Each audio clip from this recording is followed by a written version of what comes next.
Hello, my beautiful friends. I want to share with you today my mission and my goal.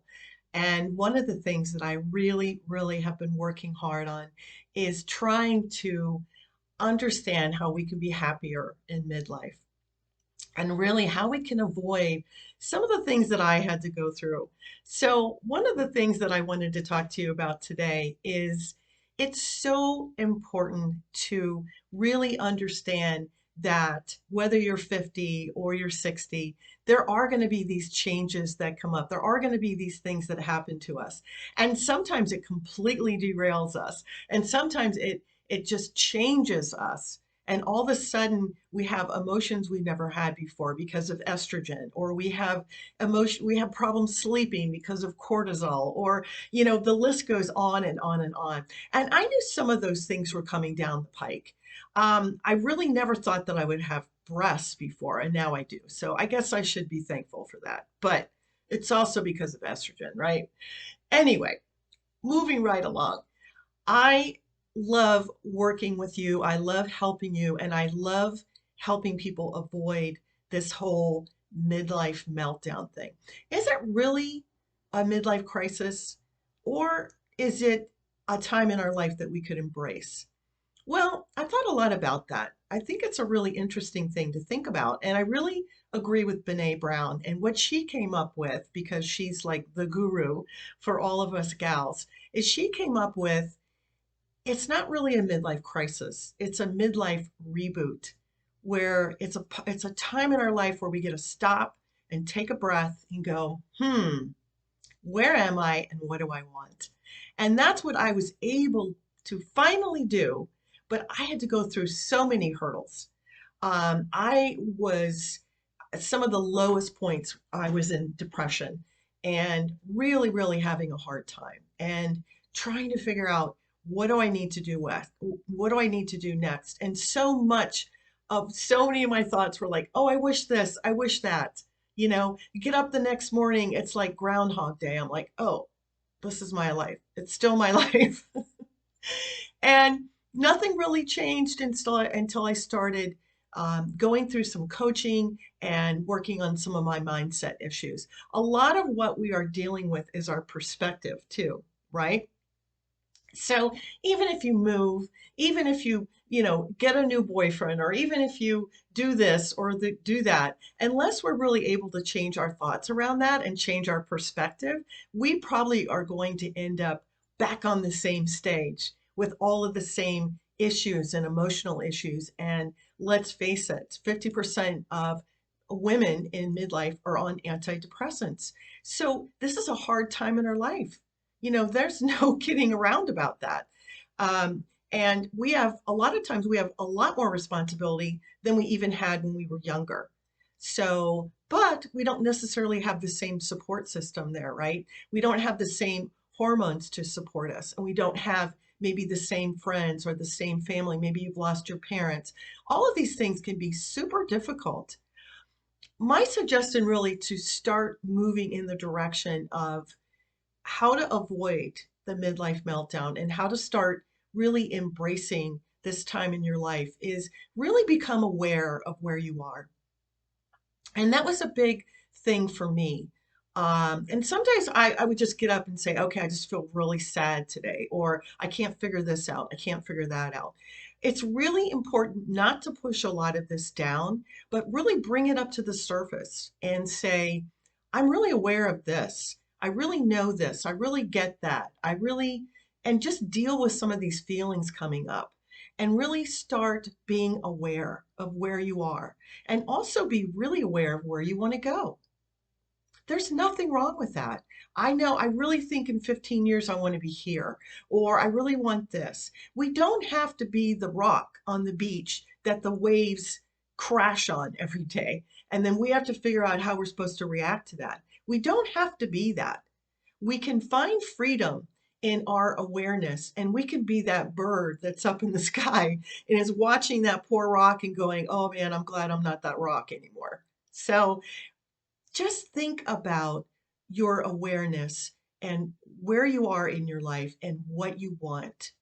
and what might be possible. It's so important to think about possibilities. Even no matter what your mindset is, if you're super depressed, super sad, maybe your marriage ended, there's so many things that can happen in midlife. You can lose someone. I know for me, I lost a child, and that just made it even worse.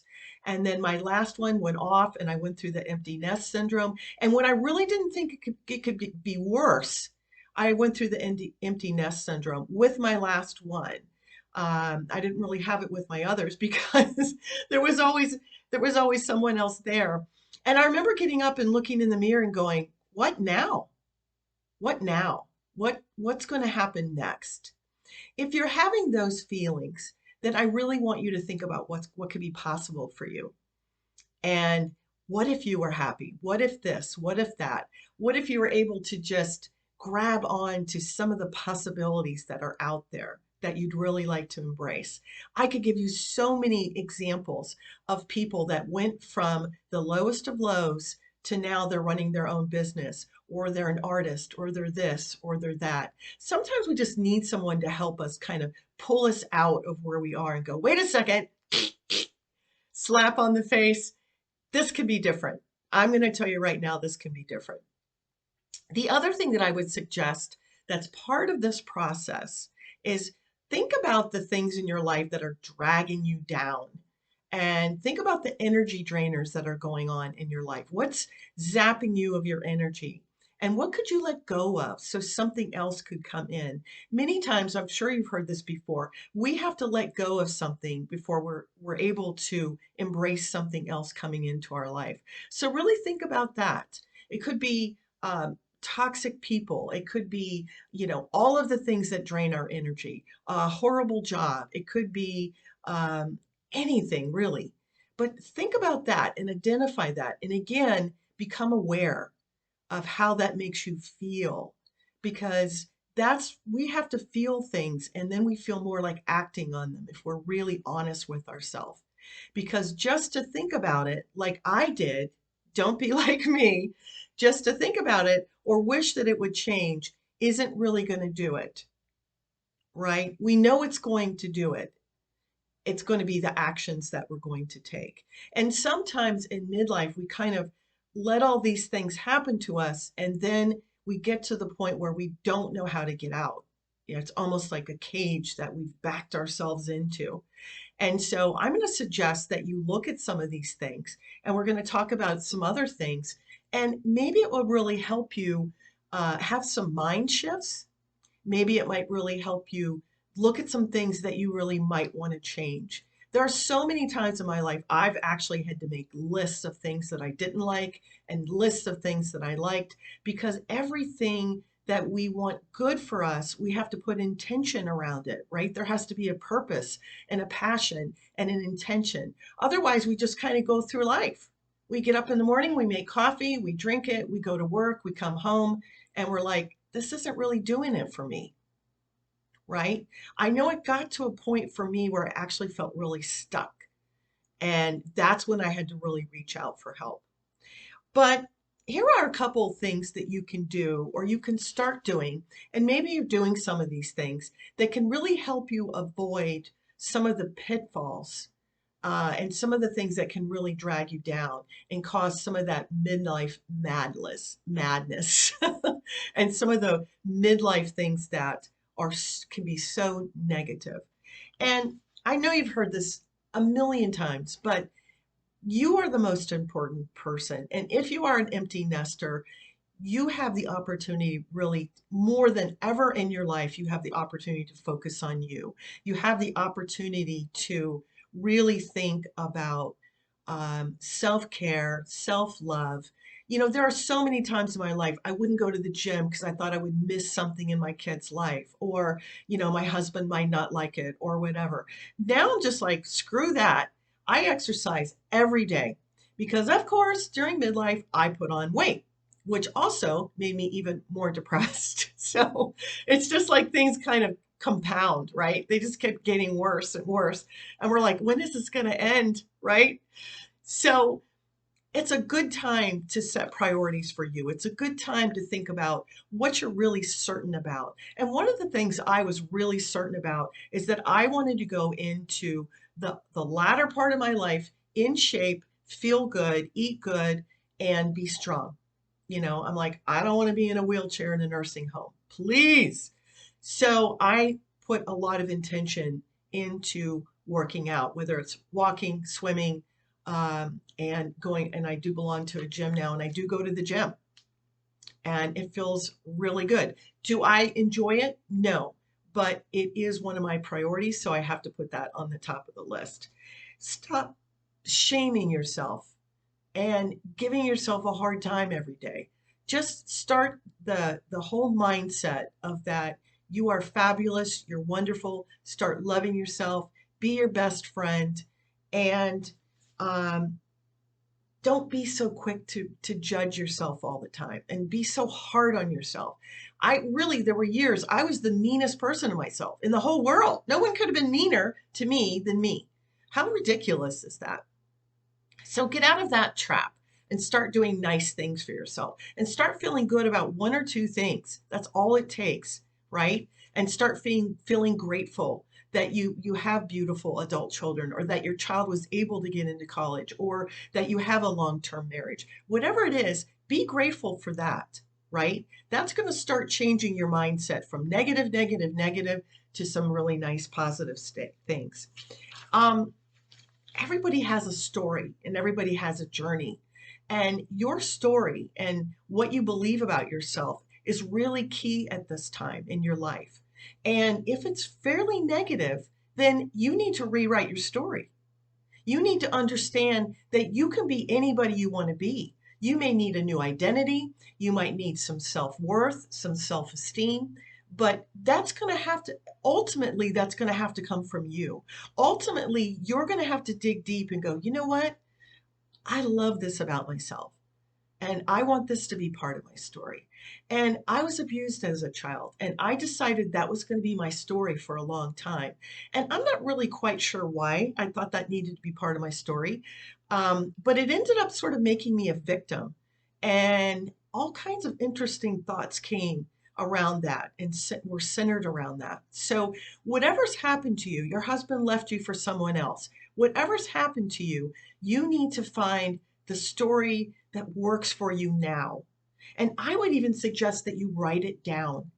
And it doesn't need to be full of your drama. It doesn't need to be full of the fact that you're a victim. It's where do you want to be now? If you were able to push the button and reboot your life, what do you want that to be? What is your story? And that's something you might want to really think about instead of being a victim because your husband left you. That's never going to get you anywhere, right? You're going to sort of have to pull yourself out of that, right? That happens to millions of women, happens to lots of women. But we can recover and we can move on for the rest of our life. Stop comparing yourself to other people. Oh my gosh, that's such a horrible, ugly, ugly trap, right? Well, I don't know. She's got so much money. Who cares? Who cares? How are you going to be happy in midlife and moving forward? So if you become one of those people that, you're on Instagram and you're here and you're there and you're on doing a lot of social media, thank God we didn't grow up with that, then you could fall into that trap of comparing yourself all the time, right? What do you need to do to make you feel good about you? You don't want to wait until midlife comes in and crashes, right? Crashes on your story, crashes on. You can get ahead of it now. What do you need to do to feel good about yourself? Do you need to go back to school? Do you need to date more? Do you need to develop better friendships? Do you need to, what do you need to do? What do you need to do to feel better about yourself? We all need to do certain things. One of the first things I did was start working out. And I have to tell you, that created a momentum for me and started making me feel better. And then when I would go on walks, I was able to have some very insightful, very interesting thoughts. And I thought, that's a good thought. I want to keep that thought, right? So part of what we can do is hang on to the good thoughts and start letting the thoughts that are not going to serve us, they're not going to do us any good, let those fall right off the plate, right? And with that goes worry, anxiety, all of those things that want to come in and hijack our life and steal our joy. And we don't want that to happen. So we have to actively sort of be involved in that. Um, and speaking of friends, find some lovely friends in midlife. A lot of us are left sort of with maybe one or two friends. Maybe our friendships were through our kids' schools, or maybe they were with where we used to live. I know I moved, and so I had to start all over again, on top of all the other stuff that I told you about. On top of empty nester, on top of this, on top of that, I moved. And so that was difficult. That was difficult for me. But put some intention in finding the right friends. And with friends, I mean support group. So it could be your church, it could be so many things, but there are a lot of women, believe it or not, that are starting to go through midlife and starting to go through all the changes, and they feel very alone. And the feeling alone can also be part of why you might be on antidepressants, right? Or you're having all these feelings and you're not really sure what to do with them or who to talk to them. So having friends and having a support group is really, really an important thing you can do to help get free from the whole midlife crisis thing, right? The midlife meltdown. You have people you can go to, and you have people that are going to lift you up. And if you have toxic people in your vault of friends, you might want to think twice about that, because this is a time where you really need to be lifted up. This is a time when you may lose a parent, you may lose a child like I did. All these different things can happen as our life just kind of keeps moving along, with or without us. It just is going to keep moving, right? It's very obvious. Your child used to be 2 and now they're off to college, and you're like, how did that happen? Right? So we got to get on, we got to get on this. We got to get on top of this. All right. So finding friends is so, so important. And with that, don't be overly sensitive, right? At this time in your life, don't take things too personally. A lot of us can be overly sensitive. Well, I wonder what she meant by that. Or we can take things too personally. I don't know why I wasn't invited to that lunch, right? That is a downward spiral. We do not want to go there, right? That goes back to having a positive perspective. Well, I'm so glad they went to lunch. I hope maybe they'll invite me next time. Or be assertive and invite them over to your house for lunch, right? But don't be one of those women that's sitting on the sidelines. I can't tell you how many times I've heard this. And they're kind of the victim, and they kind of feel like, why aren't I getting invited here and there? And that can really create a lot of angst for you, and that can lead back to depression. So make sure that you're able to kind of move through that. As you are moving through a lot of these things, make sure that you are able to lock on to what you're passionate about. And I know everybody says, find your passion, but I'm serious. What is it that floats your boat? What is it that makes you feel good? Is it working with children? It doesn't matter what you're doing now. Maybe what you're doing now is, maybe you're retiring. I get that. You're on the other side of the midlife spectrum, or maybe you are in a job that you really hate. What is it that you really enjoy? Is it being outside? Is it being around other people? Is it children? Start going through that process of being aware of what makes you happy, what makes you smile. What makes you smile? What makes you happy? What is that? Start thinking about that. That's really important. That might be a place that you might want to move into in your midlife and go, you know what? I want to go back and be a teacher. You know, I want to do this. I want to do that. And just start taking those baby steps towards those things that you think will make you happy. And it might be that you have to try 3 or 4 different things. Just because you try one thing doesn't mean that something else isn't going to work. So don't be a chicken. Don't be a chicken. Don't give up easily, right? Be willing to fight for you and be willing to fight for your passion and what you really enjoy and what you really like. And I know there's a lot of us out there that are just trying to put food on the table. I get that. I totally get that. But remember, you can always find your passion somewhere, right? Maybe it's so wonderful to just sit in front of the fire and knit at night. Maybe it's going somewhere and helping, right? I have a friend that loves to go and work at the food bank. So, what is it that makes you happy and makes you feel good? Make sure as you're moving into midlife that you're not just doing everything you have to do, and you're not taking care of yourself, and you're not surrounding yourself by a support group. These are all things that are going to add, create, and form the process of the meltdown where we really, really don't like our lives and we really don't like what's going on in our life, right? We're going to try to get ahead of that curve.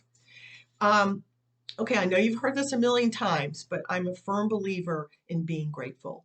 So if you journal, that's fabulous. If you don't journal, just every day go, I'm grateful for these things. And Tony Robbins started this a long time ago, and I'm a huge Tony Robbins fan. He really helped me in some dark times in when I was going through all of these shifts and all of these things were happening to me. And I would just sit and listen to him for like an hour, and I loved it. And he is extremely, extremely positive on finding what you feel, especially if you're really depressed. What are you grateful for? What do you feel good about? Right? That is something that you can sort of get ahead of. And the more you do it, the more things you're going to be grateful for, and the more appreciative you're going to be for the things that you have.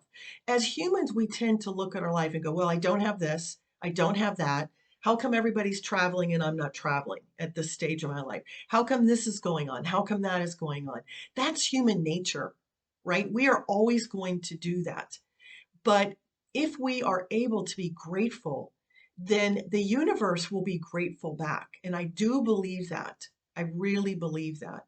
What we put out there is what's going to be drawn to us. If we are negative and unhappy and sad, and we gossip and we do this and we do that, that's what's going to be drawn to us. That's what's going to be drawn to us. That energy is going to find us. And I really, really believe that. And if you're having a really difficult time, I would also really recommend meditation. Now, I know I've said this many, many times, but it really helps center you. It helps you look at your life with a different perspective.